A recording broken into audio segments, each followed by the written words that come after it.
আসসালামু আলাইকুম সবাইকে। আজ আমি তৈরি করব শুটকি মাছের ভর্তা। প্রথমে কড়াইয়ে তেল গরম করে শুকনো মরিচটাকে ভেজে নিচ্ছি। এরপর আমি এই তেলেই দিয়ে দিব রসুন। রসুনটাকে আমি ভালোভাবে বাদামি করে ভেজে নিব।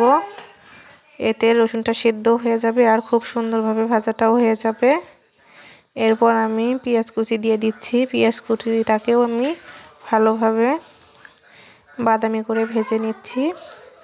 এখন নামিয়ে নিব এবং এই কড়াইয়ে আগে থেকে শুটকি মাছ গরম পানিতে ধুয়ে পরিষ্কার করে রেখেছিলাম, সেটি দিয়ে দিচ্ছি। শুটকিটা ভাজা হয়ে গিয়েছে। একটি বাটনায় আমি কাঁচা আদা ও রসুন নিয়েছি। আপনারা চাইলে কাঁচা আদা রসুন স্কিপও করতে পারেন। এরপর সবগুলো একত্রে ভালো করে বাটনার সাহায্যে বেটে নিচ্ছি। এবার শুটকি মাছগুলোও ভালোভাবে বেটে নিচ্ছি। সবগুলো বাটা হয়ে গেলে একসঙ্গে মিক্স করে আবারও ভালোভাবে বেটে নিচ্ছি। এরপর আমার তৈরি হয়ে গেল সুস্বাদু মজাদার শুটকি ভর্তা।